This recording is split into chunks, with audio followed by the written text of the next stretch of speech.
దర్శకుడు ఆర్ నారాయణమూర్తి చాలా సందర్భాల్లో ఏపీ సీఎం జగన్ ను ఆకాశానికి ఎత్తేశారు. మంచి పాలన అందిస్తున్నారని కొనియాడారు. విద్యా వ్యవస్థను మెరుగుపరిచారని మెచ్చుకున్నారు. అయితే నారాయణమూర్తి ఏదో ఆశించి ఇదంతా చేస్తున్నారని చాలా మంది అనుమానపడ్డారు. నిజమే, ఆయన ఆశించారు, కానీ తన కోసం మాత్రం కాదు.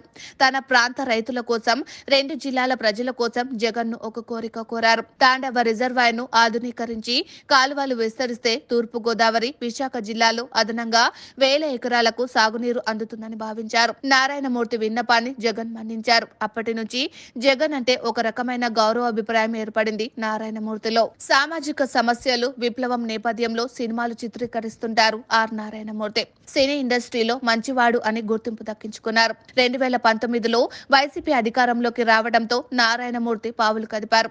నేరుగా సీఎం జగన్ ను కలిసి తన మనసులో ఉన్న మాటను బయటపెట్టారు. సాగునీటి ప్రాజెక్టు విషయమే ప్రస్తావించారు.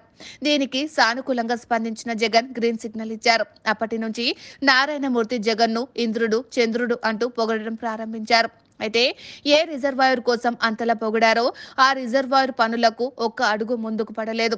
కనీసం పనులు ప్రారంభించకుండానే జగన్ తన పాలనను పూర్తి చేసుకున్నారు. దీంతో నారాయణమూర్తి పడుతున్న బాధ అంతా ఇంతా కాదు. తాండవ రిజర్వాయర్ ను ఆధునీకరించి కాలువలను అనుసంధానిస్తే 2 ఉమ్మడి జిల్లాల్లో కొత్తగా 5600 ఎకరాల ఆయాకట్టు కొత్తగా సాగులోకి వస్తుంది.